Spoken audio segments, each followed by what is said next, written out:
almost 7:30. As you can tell, my hair's had a rough day. I felt better today. I made a little video this morning only because I'm tired of seeing certain videos getting played on YouTube. And so I made a video response. And when I make video responses, I don't like just pull things out of my butt. I'm a retired parole officer and counselor, and I've seen almost every type of person that exists on this world, and that says a lot. But I notice things I think maybe that other people don't notice, and so I come on here and I talk about them. Hi, April. So I was feeling better. I'm feeling better today, and I made my little rant this morning because I caught a Nicole Arbor video that came up and I recommended, and I was like, why would you recommend this crap to me? But then I was like, you know something, I have something to say about this. Because there is a logistic, rational explanation that needs to be stated. That is, if this woman thinks this is her creation, why is she not footing the bill? If this is her song and she wrote up to 3 songs and says that the People's Champ album is her song, why doesn't she foot the bill? Why isn't she footing the bill for this music? Why is she not paying for production time, studio time? Because she's a huge manipulator. Everything she does. It was so strange. We just had a storm go through, and I guess the electricians had to finish fixing the electrical that flash that went off and on, so they kept me for a second. But it's back now. That was so funny. But where was it? Why does this woman behave in this way? Because she is a reactionary woman. So she is very much not someone who takes advantage and creates things and goes and makes her own path. She watches other people make a path, create things, do things, and then she reacts. So that's why she's famous for not really doing anything that's her own creation, but looking at people that are fat on planes, that take her seat on planes, that touch her with their fat on planes. Or she talks about how the black population need to rent a white friend. She uses and abuses everyone else's issues because she is reactionary. She reacts to the problem she sees in public because she's not a very good person. She's a reactionary person.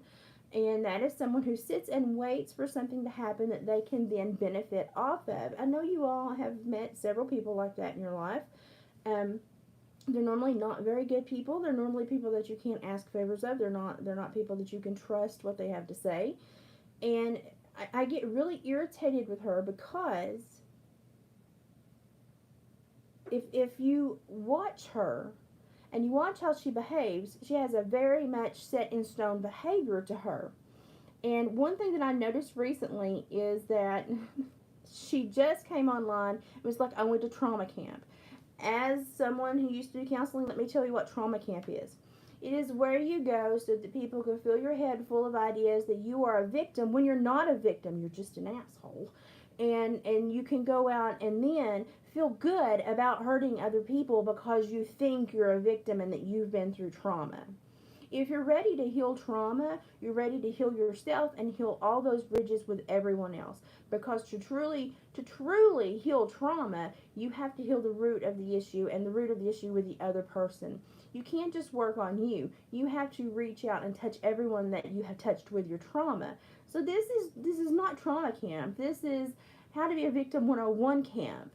So she learned, she spent a lot of money to learn how to go back out there and just attack people. Trauma camp is a bunch of crap. So it bothered me. It bothered me a lot. I have no idea why this woman has a following. I know that some people like to look at her, but let me tell you something. You know, banana pudding's real good, but if you had to stare at it every day and that's all you ever got, you'd be sick of it. You'd be absolutely sick of it. Especially when the bananas get a little rotten. to tell you, I believe Nicole Arbor is just about the same thing. She's a bowl of banana pudding, looks real good at the beginning, but by the time you really get to know her, and the bananas get a little bit rotten, and then wafers get a little bit soggy, she ain't worth having around. So I get really irritated because I've dealt with girls like this my whole life. And I say girls because she's almost as old as me, but she is very much a juvenile mindset. And so I wanted to talk to you all about what she's doing. She said she went to trauma camp, and then she comes back to tell everybody about her trauma camp on her live, and she belittles, harasses, and tells people that they don't matter. I don't care about you. You're not cool. You don't matter to me. I'm worth more than you. You just went to trauma camp, and that's what you're doing to your followers and the people that are watching. You're creating trauma. Now, come on. You just went to trauma camp. Did you not learn that trauma can be created by you too? No? Probably not, because your trauma camp was victim camp 101. So I've gotten really irritated. I get really irritated that people actually follow her and they think this mentality is something that is positive. It is not. Tell me one person she has a positive relationship with besides Michaela Peterson, and I don't understand that, because I don't understand how Jordan Peterson tolerates this woman who manipulates and uses everyone else's flaws for her personal gain. Is that not against everything he stands for? Hello? Don't you think? And wasn't Michaela Peterson's marriage and everything going well until she started hanging around Nicole Arbor, and then it tanked? And that leads me to wonder if perhaps, there was some toxicity that's been shared there, I used to love listening to Dr. Peterson, and I have a really difficult time now because after that interview she did with him, it ruined him for me, because she treated him like a piece of meat, and he sat there and laughed through the entire thing instead of addressing her very juvenile behavior and saying that is not an appropriate question. He fed into it because obviously she has a friendship with his daughter. That was so the wrong move. He should have treated her the way he's treating Canada, those parliamentarians in Canada. He should have stood up and said, no, I'm sorry, that's not the right behavior, and you shouldn't do that. But he didn't. He fed into it.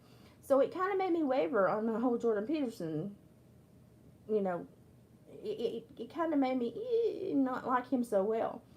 Because if you can't stand strong on everything, like he pushes that one standing about how he will not compromise. Yet that entire interview, he compromised his integrity like nothing else. So I don't understand why that happened. This is very much the same thing as Heavy Duty Crap, who thought that a contract meant that Ryan was supposed to write his music and do everything for him, and how he says that Ryan does all this bad stuff and he doesn't do anything, and Ryan picks on people, and it's a horrible thing because all Ryan does is talk about other people, and it's horrible how he gets on the internet and talks about other people. But I'm like, what are you doing, Dan? Is that his name? What are you doing, Dan?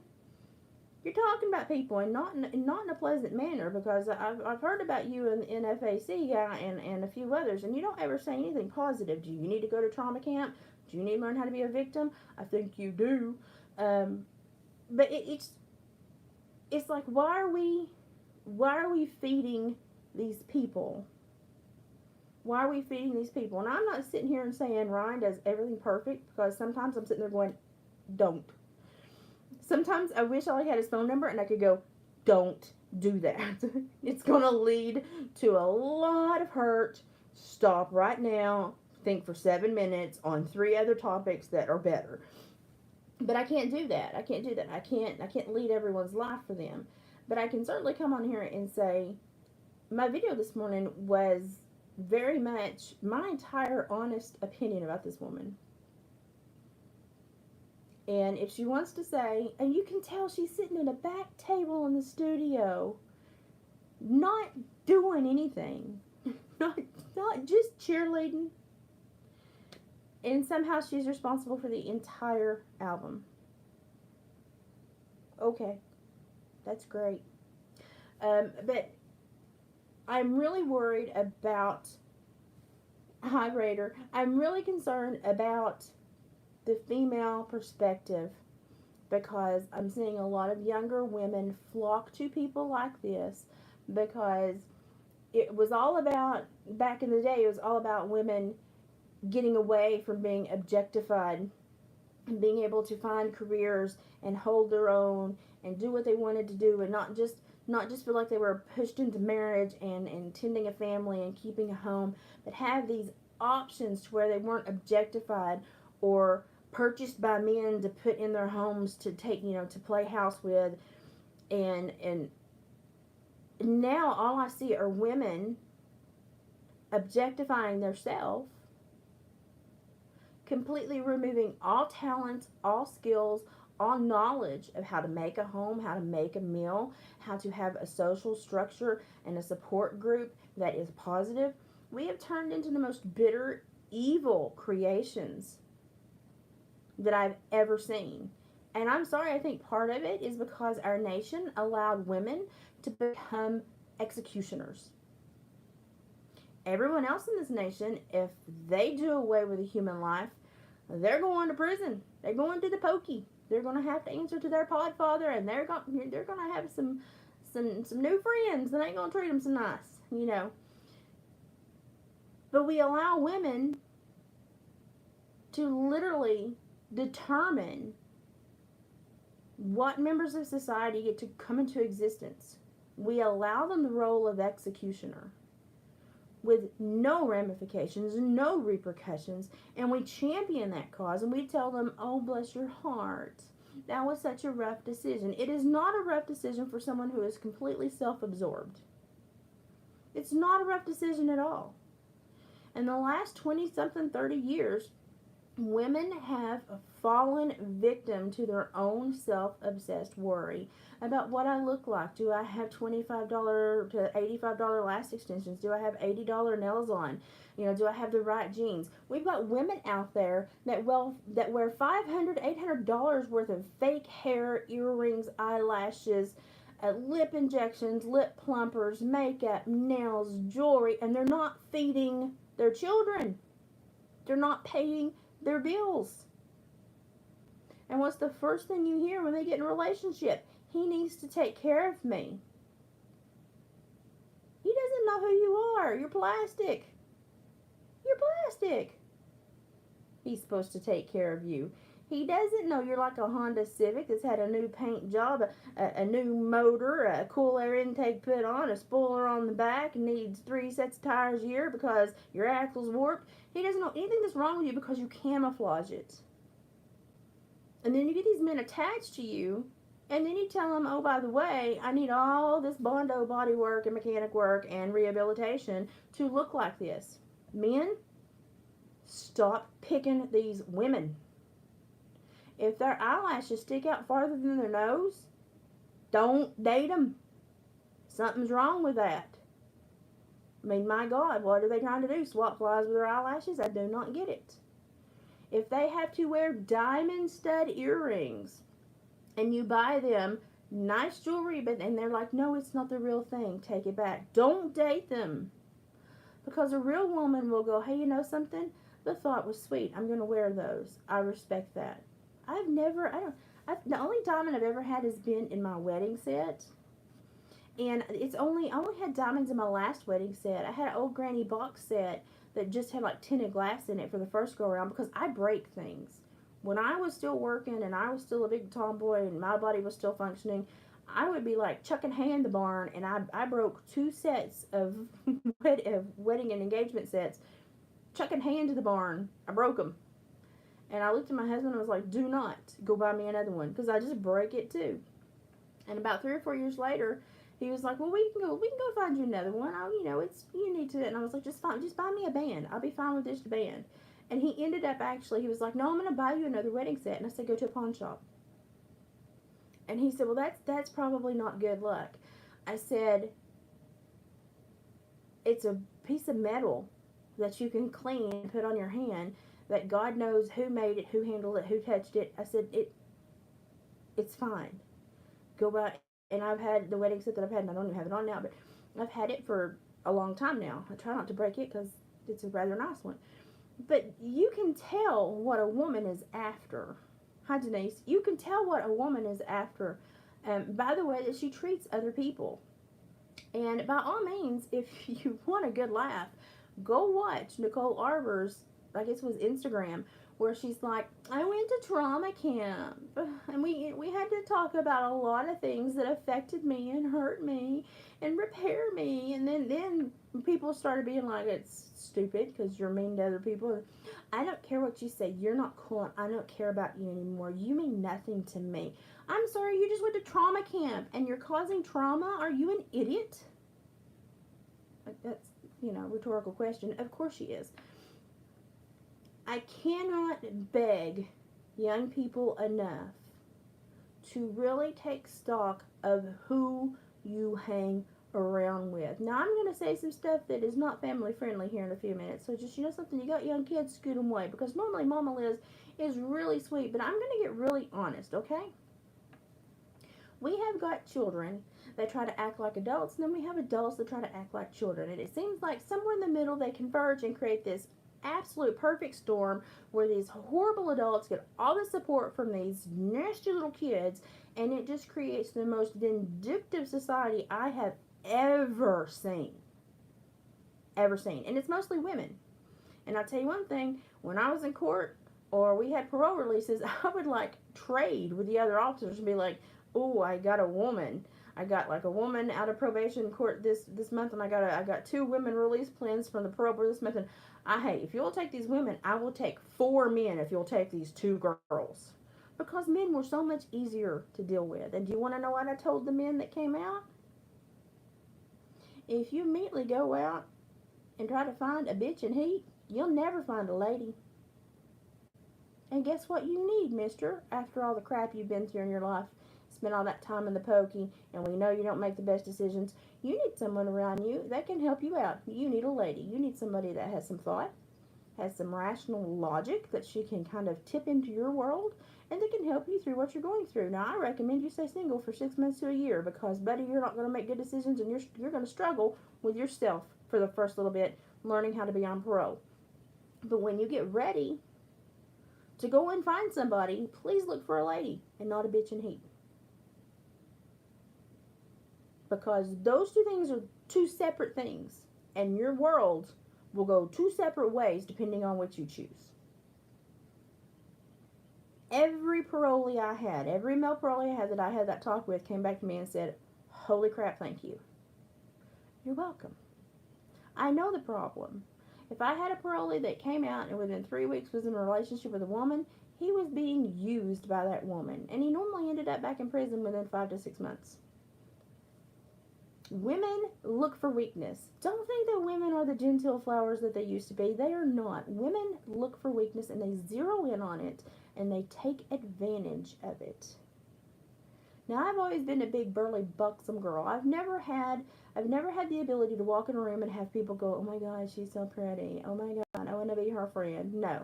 People are normally drawn to my big mouth and what I have to say. And that's fine. That works for me. And don't change what God gave you. I couldn't have tried. But when I worked in college, I had to get a job when I was in college, and I had labs and classes. And so I had early morning classes and late at night labs, and I needed a job where I could work a few hours here in the morning, a few hours in the afternoon, and then come back at night if I needed to. And since my dad was a blacksmith, I grew up on farms. I went to a huge horse farm, a huge Pasadena farm. And I put in an application, and the owner was actually there. It was a man. It was a husband and wife team that owned it, but it was the man that was there, and he took me into the office, and he was like, have you ever seen an operation like this? And I was like, yes, sir, my dad is a pretty famous blacksmith, and I've been in barns that cost millions and millions of dollars, and I've groomed horses that were worth more than most people's homes. So I've been around this world, been around the block, worked with horses my whole life, and he said, well, we don't normally hire girls. I said, thank you very much, I'm a young woman. And he said, well, we don't normally hire young women. I said, is that why you got a manure spreader in there that's full, that's turned into concrete and locked up? Well, the chain came off. I said, have you not put it back on? He said, no, the boys can't fix it. I said, you do know what's wrong with it, right? He said, no, I don't. I said, your chain has slipped, but it's stretched. I said, they need to take a link out, but they can't until they raise that lever because they still have it engaged. I said, come here. I said, and I took a few tools and I went out there and I pulled the levers up to release the chain. took the chain off, took a link out, put it back together, put it back on, and then re-engaged it, and I said, you're ready to roll. I said, but the crap that has sat there for 4 or 5 days has now turned into concrete, so they need to spread it with a cab over tractor or in a truck, because if they spread it with an open tractor, they're going to get beamed in the back of the head and probably knocked unconscious. Not going to be good for you, because you employ them and you'll have to pay their hospital bills, so you might want to be careful with that. He said, you did that in like 4 minutes. I said, yeah, it's a manure spreader. It literally has like 3 levers and 1 chain. It's really simple. I was like, I can fix your hydraulics on your tractor too. You got a problem with that? Because you can drive a tractor. I said, yeah, I'm that front end loader over there too. He said, how were you raised? I said, doing work that needed to be done. I said, it didn't matter that I was a girl. It had to be done, so I did it. He said, he's like, that really impresses me, but I don't like to hire girls. I said, how many boys do you work? And he said, about 8 to 10. He said, they rotate. And I said, work me for 2 weeks. I said, work me with every one of the males that you work, and if I don't outwork every one of them, you don't have to pay me and I'll walk away. He could not pass that up, because he was like, I'm going to get 2 free weeks of work from this girl. Whatever she can accomplish, that's fine. I'll get 2 free weeks of work. In 2 weeks, we had a barn meeting, and he brought everyone into the office, and he made me head stable boy. Because I was the only one that could drive a stick shift truck, so I could go get grain so that they didn't have to. I could go get all the 2 tons of feed we got every Wednesday, so he didn't have to. I was the only one who could drive the tractor. I was the only one who could drive the front end loader and actually turn the manure pile so it wouldn't catch a fire. And it was just stupid stuff like that. Like, these boys did not know how to do anything. They couldn't even back the truck up to hook it to the manure spreader. They were that incompetent. And so I worked in that field for a long time. And then they hired a trainer from New Hampshire, and her name was Charlesy. And she pranced around in her little equitation outfit and her little boots. And she would be like, I'm the trainer. You need to saddle my horse, and you need to make sure that you get the bit correctly in his mouth. And I would be like, okay, fine, give me 5 minutes. And then she would come and she'd be like, you didn't do this right. No, I did do that right too. But I don't like it when the saddle pad lace, it gets puckered up under the hunt seat right there, because then it doesn't look good. She's like, and when I put my hands down, I get my fingers underneath it. I said, you do know if you leave your saddle pad pressing on your horse's withers, it's going to create a spinal bruise, and you're going to harm your horse. I said, especially an equitation hunt seat horse. I said, because the saddle does not provide a lot of protection. I said, it rides different on their back. I said, you don't have a true tree. I said, you just have 2 panel pads. And I said, you need to be very careful about that.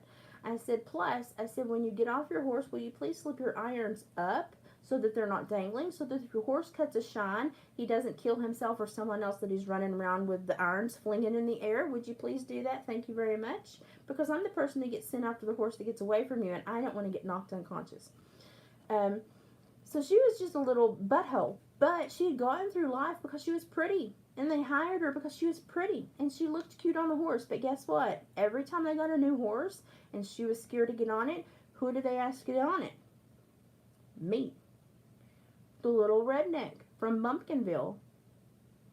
They got a big Andalusian once. She didn't know how to ride it. She knew none of the dressage leg work. It's somewhat similar to quarter horse leg work. And she had gone on him, and he had flagged his tail and kind of bucked and crow-hopped, and he was telling her, I don't know what you're asking for, and you're irritating me. And so they said, Elizabeth, ride him out for a few minutes and calm him down for her. Okay. Hopped on, had him side passing, figure 8, loping, cantering, doing everything. He was beautiful, and he was the most beautiful horse I'd ever ridden, and it was the best ride of my life. Literally was like riding a cotton ball, and Andalusian is just... They must have extra shocks. God give them extra shocks or something, because it was the smoothest ride I had ever been on. He was beautiful. And she got mad at me, and so she wanted to get me fired. And so they had this big native boy that worked there, and his name was Raj. And he was having a fling with Charlesy, even though that was a no-no in the barn. He was having a fling with Charlesy. So Charlesy talked him into pouring a bunch of beer in the truck and wrecking the truck in the pond and saying that I did it. Well, the owners of the barn knew I didn't do it, because they knew I was on the dean's list at college, and I never partied. I was always at work or home. Every time they would call and ask me to come to the barn, I was always at home, because if I wasn't at school, I was at home. They had my schedule. And so I get to work, and they're like, the truck is in the pond. Can you get it out? And I'm like, yeah, I can get the tractor and hitch it out. I said, I'll pull it up. I said, do you have a come along in a log chain? And they're like, yeah. And I said, well, I said, I'll use that big old honking tree. And I said, I'll try to slide it up to where I can get a good hook on the axle. And then I said, I'll pull it out. I said, but I'm going to need somebody to wade into the pond and put it in neutral. And they said, well, have Raj help you. And I said, okay. And so we were, right, taking the tractor down there, and I made him pack all the chains and stuff, and we got down there. And I said, I know you did this. And I said, I know y'all want me gone. I said, but it ain't going to happen. I said, I do too much. I'm worth too much. I said, y'all are stupid. I said, they're not going to leave this barn to you. They're not going to let you take care of these, like 400 horses. I said, you don't know what you're doing. I said, you don't know how to even take care of this acreage. I said, you don't even know where all the gates go and how to get into all the paddocks. I said, and you certainly aren't going to breed the studs or collect semen. I said, you might get your hands dirty. And he got very abrasive with me. So I just grabbed his hair like you'd grab a horse's tail and wrapped my head around it and grabbed the back of his head and shoved him into the truck. And I said, the next time you pour beer in this truck and I have to smell it for 3 days, I said, I'm going to make you clean it out with your tongue. Do we understand each other? And I never had another crossword from that boy. We got the truck out of the pond. I made him clean it up. And but I was just appalled at how far these people came on their looks and the way that they were willing to manipulate people and how easy it was for people to be manipulated. And I had a meeting with the barn owners, and I said, listen, I said, you've got to stop hiring these idiots. I said, you're going to get somebody killed. I said, you have 14 studs here. I said that you ship semen all over the United States and Canada and British Columbia. I said, you cannot work idiots. I said, I don't care how cute they look when they sit on your horses. I don't care if they win you blue ribbons. I said, you're going to have someone competent here. And I said, your trainer is about the same boat. I said, because he's getting really sick of it too, because he's here to train. And I said, he has to wait on them constantly because they're too busy flirting or doing something they shouldn't be doing. And I said, while no one else will say anything, I will absolutely tell you that this is not working. And if you want your barn to thrive, you're going to have to get rid of these people. I said, I grew up in these barns. I said, I've seen these people my whole life. I said, you have to say goodbye. And lo and behold, they did. And they allowed me to kind of oversee the hiring. And I had a really good barn crew. And there for like the next 9-10 months, almost a year, it was smooth. Like I hired the rodeo students and the people that knew animals. And they had the best barn like vibe. Everybody was so supportive and was there for the horses, was there for the training, was there for the ethical treatment of the animal, and was not there to play a game or, play the I'm better than you game. So we all just ended up covered up in manure at the end of the day, but we were all there for the horses. We didn't care.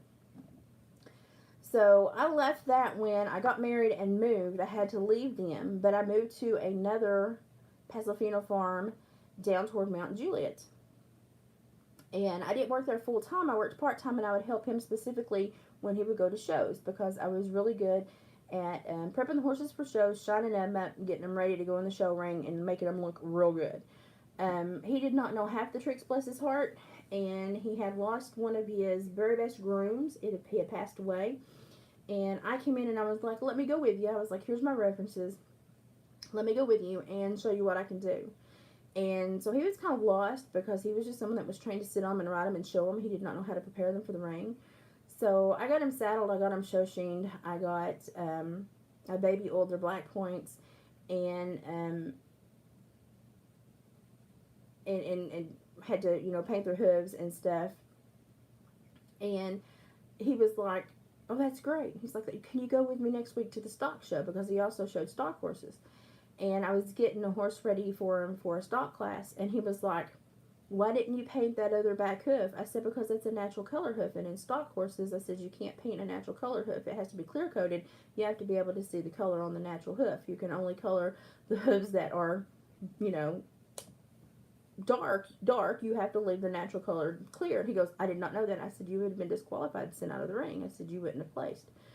So I worked in horses my entire life. I worked in barns. I did manual labor. When I was 7.5 months pregnant with my daughter. No, I guess I was probably about 8.5 months pregnant with my daughter. I was miserable. I was ready for this kid to come on out. Like I was done. Like I was just so close to my due date. And they had brought in a lowboy of hay for the cattle, and nobody was there to unload it because they had gotten there early with that delivery of hay. Farmers, when people do that, you should be mad because they need to deliver when you tell them to deliver.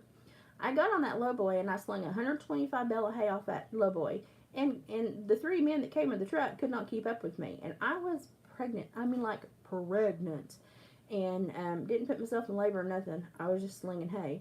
But they were amazed, and they said, "Oh my God, like, how do you do this?" And I'm like, "It's all I know how to do. It's all I'm good at." You know, and I had a talk with my mom the other day, and she was like, "I'm so sorry you have this neuromuscular disorder. I'm so sorry that this has taken over your life and stopped everything you love." But I said, "You know something, Mom? It was my own stupidity, because I was never pretty enough to walk in and get a job because I was pretty. So I made myself a strong back, and I took jobs because I was strong back. And I said I ran myself into the ground trying to prove that I was stronger than everyone else. So it's half my fault, because I shouldn't have done that, because I am a woman, and it is harder on a female body. And so half of it's my fault, but the other half of it is the boy that attacked me with the axe and a lot of trauma that I had. So that was the most of it. But there are not any women built like that anymore. None.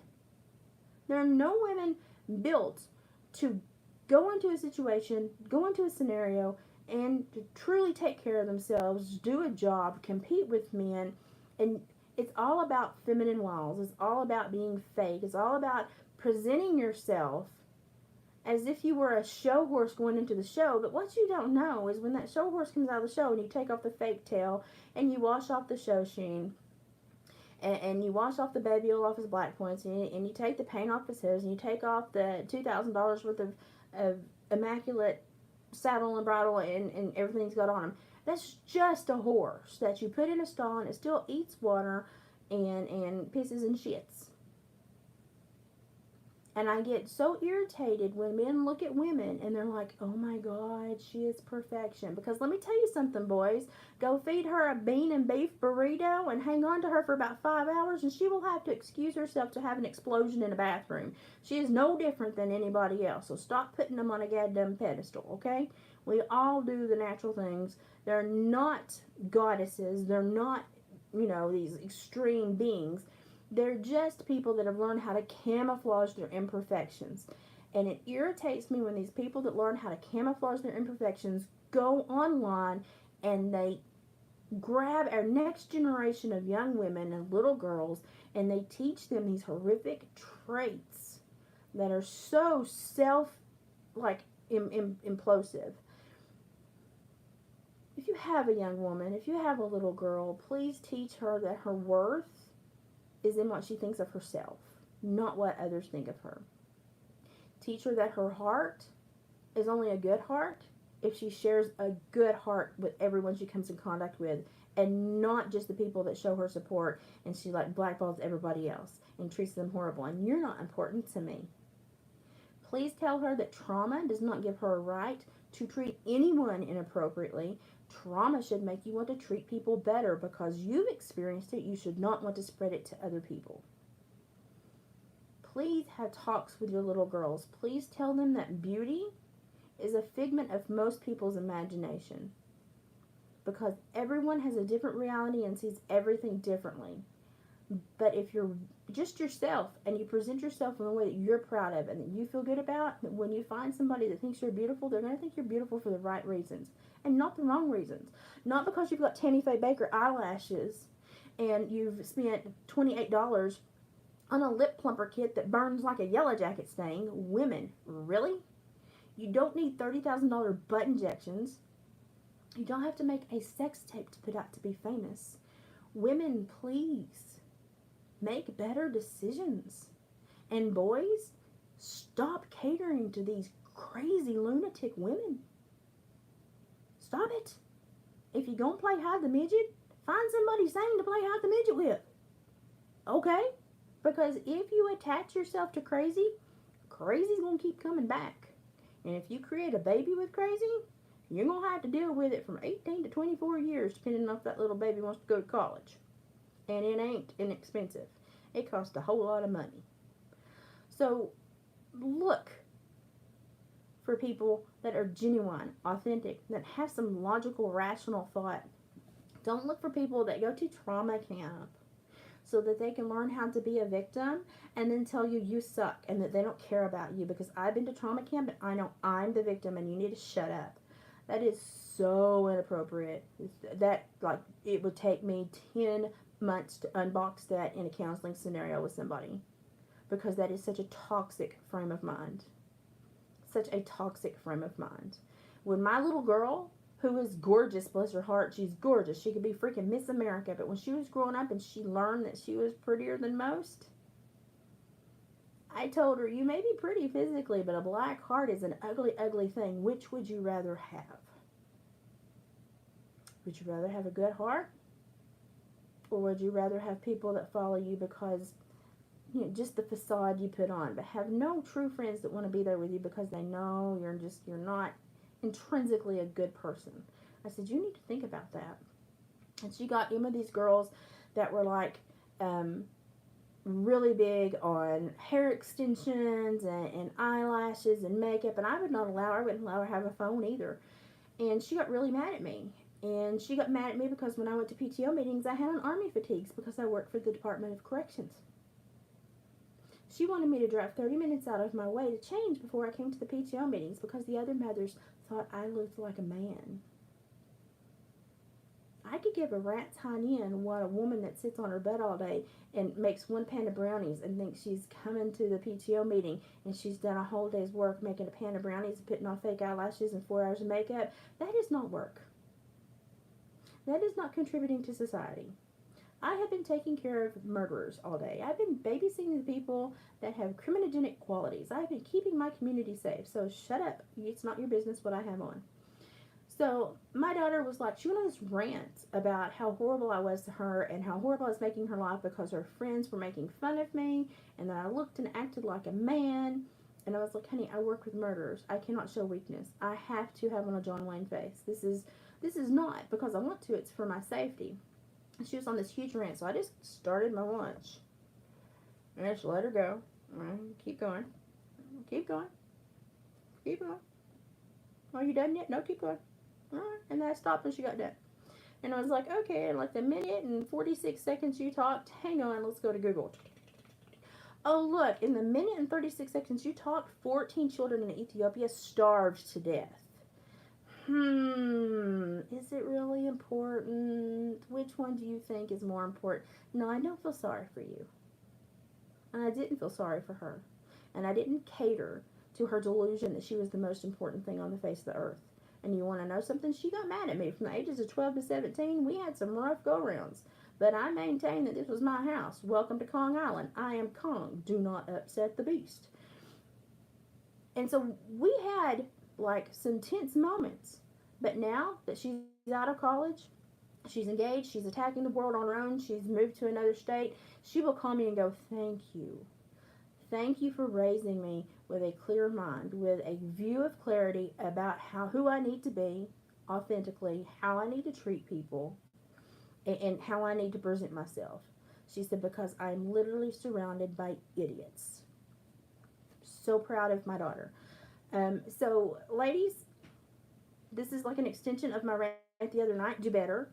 Raise better children. Stop wearing $500 worth of fake crap on your face and going online and acting like a victim when all you do is victimize yourself.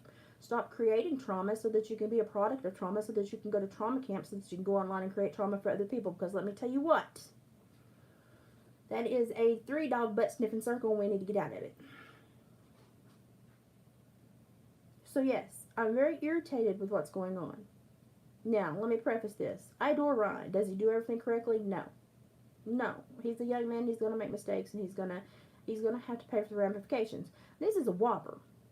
This is that flaming bag of hot Cheetos that I told him not to pick up coming back to burn his ass. We all know that. He knows that. But I also see in him someone who is very compassionate and genuine and authentic and doesn't put on airs. And he's very open in telling people about his struggle and what he's going through.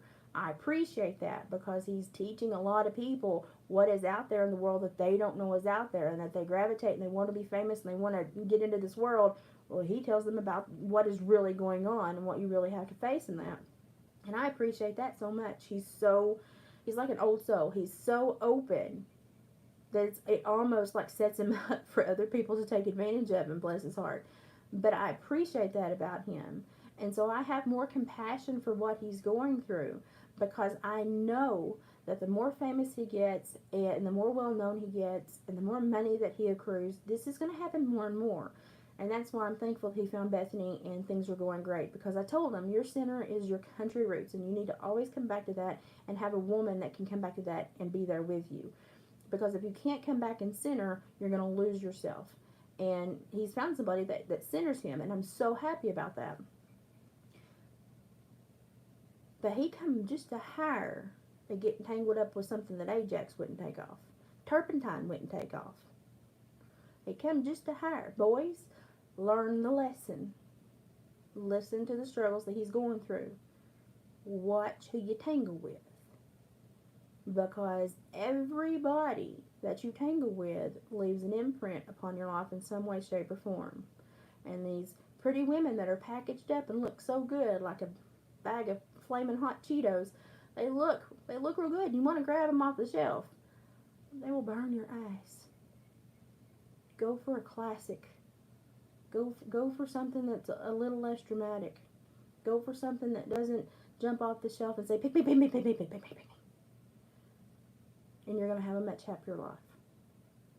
But women, do not go to trauma camp and then come back and traumatize your fan base. I'm so sick of this woman. And that's pretty much how I feel. So I wanted to get on here and say that tonight, let y'all know. I know I try to be neutral and like really sweet about things, but this has really irritated me, because I've seen women take advantage of so many people in my life and try to take advantage of me and try to run me down because I wasn't the prettiest or the thinnest or the leanest. And I had to, my entire freaking life has been a fight. It's been a fight to be bigger, meaner, stronger than anyone I have ever had to be around. And it basically broke my body. I mean, that's how I ended up being a wilderness camp counselor and getting attacked with an axe. I had to take the jobs to where my big broad shoulders and my brawny self looked useful, because I wasn't pretty enough to be a secretary, and I wasn't stupid enough to be the secretaries that had to take care of the boss, if you know what I mean. I had a chemistry teacher that leaned down when I was a sophomore in high school, and he leaned down and had a Hershey kiss, and he goes, "Do you want a kiss?" And literally out of my mouth, I looked at him and I said, "I ain't gonna kiss that for my grade." And he tried to fail me. And I had to battle that in high school. So, you know, the world, you have to have a tough hide. You have to. But you don't have to victimize other people, and you don't have to learn to be a victim so that you can harm others. So, Daniel, where you been? I've been worried about you. I haven't seen you in forever. Been worried about you. But that's all I had to say. Denise.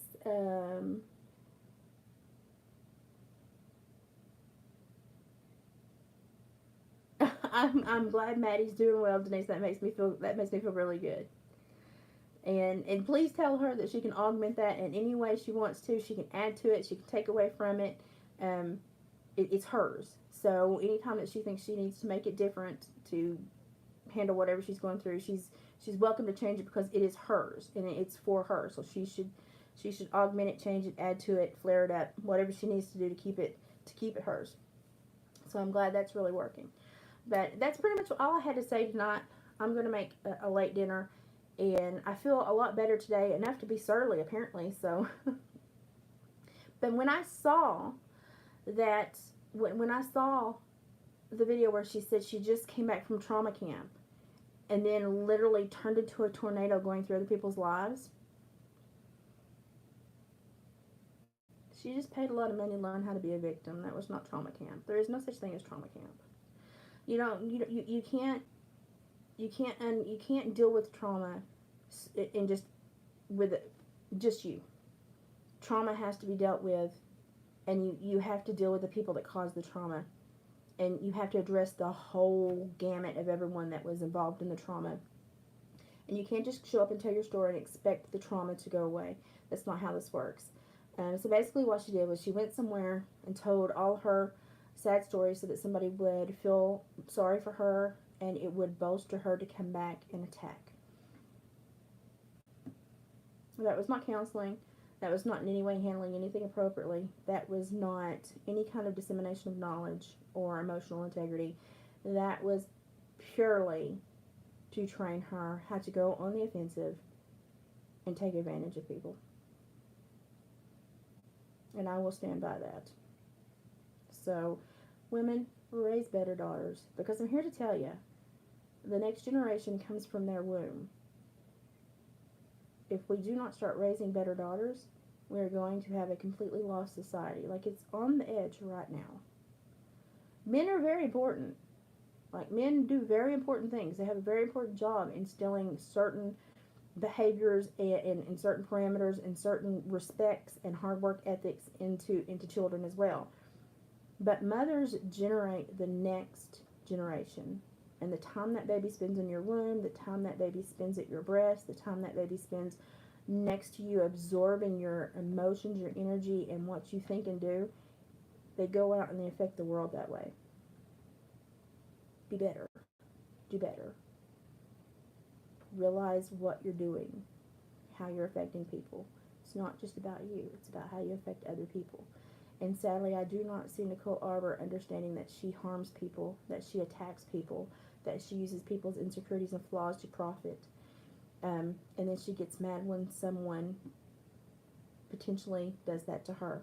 It's catch-22. I mean, it's a kiss your butt curve. You think she learned something, and then she's just right back going the other way, and you're just like, what happened? I thought you learned something. She is almost as old as me, which means the behavior in her is so ingrained, it's going to take a crowbar to get it out of her. I mean, it's stuck that good. But I hope that she starts thinking about how she misuses people and how she creates this drama, and how she benefits off of other people's insecurity flaws, and how she because she definitely only cares for people that are positive to her. But in order to be a real person, you have to deal with people that also have a negative view of you, because you have to be well-rounded. And you have to have people question you. And you have to question yourself. And I would like to see her sit down and question herself and think about some of the things that people say that they see behavior-wise from her, and accept that it is true, it is valid. And think about that. I don't think she understands that. Not one iota do I think she understands that. So I don't wish her any ill will, and I don't want y'all to go and like harass her. I just want you to pay attention. I want you to pay attention to the victimology that she just absolutely creates, and the tension she creates, and look for integrity and honesty, and even like ambivalence to people that are not her biggest fans. Look for any kindness to someone that has an alternate or different viewpoint of her. You won't find it. You won't find it. And I find that very sad for a woman that is like pushing 40 and has not learned how to maneuver in a society where everyone is allowed to have a perspective. But that's my big rant of the day. So that's where I am. Now tomorrow, David and I will be doing a couples chat. I will shut up about this Arbor Upchurch crap. I'm done with it now. But tomorrow we'll be doing a couples chat and checking in and talking about his Etsy store and his furs. And he's got a couple done today that turned out really well. I think he's wanting to share with y'all. So tomorrow around 6:30 we will go live and say howdy and check in. So it will be David's Sunday proof of life video, since y'all know he's still here. And we'll just have a nice little family geared chit chat. I just have been really impacted because the tension of this Upchurch Arbor thing has created a lot of recommended videos that has popped up, and if they popped up on me, I know that they've popped up on younger, more impressionable people, and it frustrates me to think that there are young people out there feeding off of this behavior.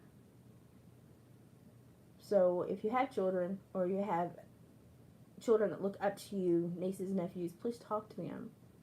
If they have seen any of this, please talk to them and tell them that this behavior is not appropriate, and this is not how you handle yourself, and that you don't go and talk about your trauma so that you can make and create trauma for everyone else. Please talk to them about this.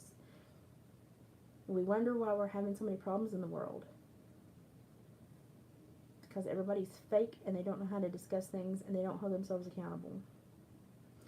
So that's my rant for the day. I feel good enough to have a rant today, so that means I'm feeling better. I feel so much better than I did yesterday. So thanks for hanging out with me. That's my brain vomit for the day. Maybe if I can get hold of Ryan, or maybe I'll do another video. I really wanted to do the Elder Creek Squad interview since he's back on the internet, but I don't know how open he is to like really talking to people right now because he's going through a lot of crap. But I don't know. We may broach that topic again. I don't know. I think it's great because I have found people in their late 70s and early 80s that listen to him, and we have a different mindset towards music.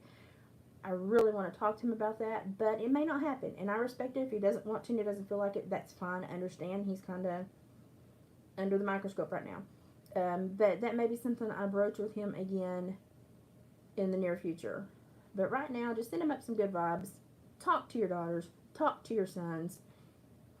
Let's stop this crap. Because it's all in the raising, it's all in the education, and it's all in how you train your children to be, to respond to people, to act. She is completely reactionary.